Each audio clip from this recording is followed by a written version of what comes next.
ഈ video personal ട്രെയിനേഴ്സിനും അതുപോലെ നന്മ മരങ്ങളുണ്ട് അവർക്കും അതുപോലെ പുതിയതായിട്ട് ഈ ഫിറ്റ്നസ് ഫീൽഡിലേക്ക് വരാൻ ആഗ്രഹിക്കുന്ന ആളുകൾക്കും വേണ്ടിയിട്ടുള്ളതാണ്. പൊതുവെ പേഴ്സണൽ ട്രെയിനേഴ്സിനെ കുറ്റം പറയുന്ന ചില ട്രെയിനേഴ്സ് ഉണ്ട്. അതായത് ജനറൽ ക്ലയൻസിനെ നോക്കാറില്ല, പേഴ്സണൽ ട്രെയിനേഴ്സ് പേഴ്സണൽ ട്രെയിനിങ് ക്ലയൻസിനെ മാത്രമേ നോക്കാറുള്ളൂ എന്ന് പറയുന്ന ചില നന്മ മരങ്ങളുണ്ട്. ഈ നന്മ മരങ്ങളുടെ യഥാർത്ഥ ഉദ്ദേശം എന്ന് പറയുന്നത് കുറേ ഫിറ്റ്നസ് സെലിബ്രിറ്റി ആകാൻ വേണ്ടിയിട്ടാണ്, അല്ലാതെ നിങ്ങളെ നന്നാക്കുക എന്നുള്ള യാതൊരു ഉദ്ദേശവുമില്ല. അല്ലെങ്കിൽ ഇവർക്ക് ഈ ഫീൽഡിനെ കുറിച്ചൊന്നും അറിയില്ല, കോർപ്പറേറ്റ് ഫീൽഡിൽ ജോലി ചെയ്തിട്ടില്ല, ഒന്നുകിൽ സ്വന്തം ജിമ്മിലായിരിക്കും നിൽക്കുന്നത്, ഇല്ലെങ്കിൽ ഏതെങ്കിലും ലോക്കൽ ജിമ്മിലായിരിക്കും വർക്ക് ചെയ്യുന്നത്. ആദ്യം പേഴ്സണൽ ട്രെയിനേഴ്സിൻ്റെ ജോലി എന്താണെന്നും അവരുടെ ബേസിക് സാലറി എന്താണെന്നും നിങ്ങൾ അറിഞ്ഞിരിക്കണം. ഇവരുടെ ബേസിക് സാലറി എന്ന് പറയുന്നത് 10,000 രൂപയാണ്.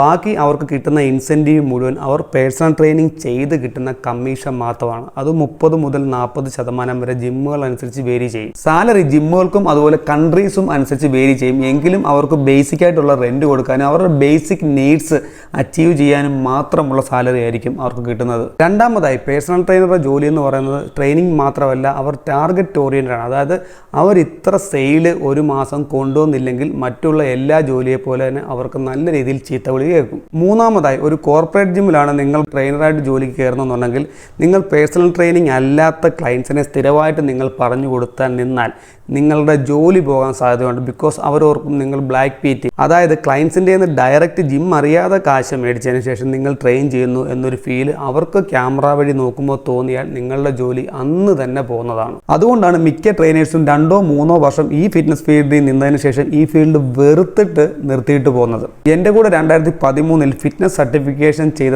40 പേരിൽ 3-4 പേര് മാത്രമാണ് ഇപ്പോൾ ഈ ഫീൽഡിൽ നിൽക്കുന്നത്. ബാക്കി എല്ലാവരും മറ്റു പല ഫീൽഡിലാണ്. പിന്നെ നമുക്കൊന്ന് ചിന്തിക്കാമല്ലോ, ഈ ഒരു 10,000 രൂപ ഇല്ല ഒരു 15,000 രൂപ ബേസിക് സാലറി വെച്ചുകൊണ്ട് എങ്ങനെ ഒരു ട്രെയിനറുടെ കുടുംബം മുമ്പോട്ട് പോകും? സോ ഈ ഒരു കാരണങ്ങൾ കൊണ്ട് തന്നെയാണ് പേഴ്സണൽ ട്രെയിനേഴ്സ് ജനറൽ ക്ലയൻസിനെ നോക്കാത്തത്. അല്ലാതെ ഈ നന്മ മരങ്ങൾ പറയുന്നത് പോലെ അവർക്കെന്തോ അവരോട് വെറുപ്പുള്ളത് കൊണ്ടല്ല. ഞാൻ പേഴ്സണൽ ട്രെയിനറായിട്ട് ഒരു കോർപ്പറേറ്റ് ജിമ്മിൽ ജോലിക്ക് കയറിയതിന് ശേഷം ഇറങ്ങാൻ നേരം ഞാൻ ഫിറ്റ്നസ് മാനേജറായിട്ടാണ് ഞാൻ അവിടെ നിന്ന് ഇറങ്ങിയത്. സോ ഈ കോർപ്പറേറ്റ് ജിമ്മുകളിൽ എന്തൊക്കെയാണ് അവർ നോക്കുന്നത്, എങ്ങനെയാണ് അവർ റൺ ചെയ്യുന്നതിൻ്റെ നല്ലതുപോലെ എനിക്കറിയാം. പുതിയതായിട്ട് ഫിറ്റ്നസ് ഫീൽഡിലേക്ക് വരുന്ന ആളുകളോട് ഈ ട്രെയിനിങ് മാത്രം അല്ല നിങ്ങളുടെ ജോലി. നിങ്ങളൊരു ബാങ്കിങ് സെക്ടറിൽ ജോലി ചെയ്യുന്ന പോലോ അല്ലെങ്കിൽ സെയിൽസ് ഫീൽഡിൽ ജോലി ചെയ്യുന്ന പോലോ പ്യുവർലി ഒരു സെയിൽസ് ഓറിയൻറ്റഡ് ആണ് നിങ്ങളുടെ ജോലി. അല്ലാതെ ട്രെയിനിങ്ങിന് കഴിവുണ്ടായിട്ട് കാര്യമില്ല.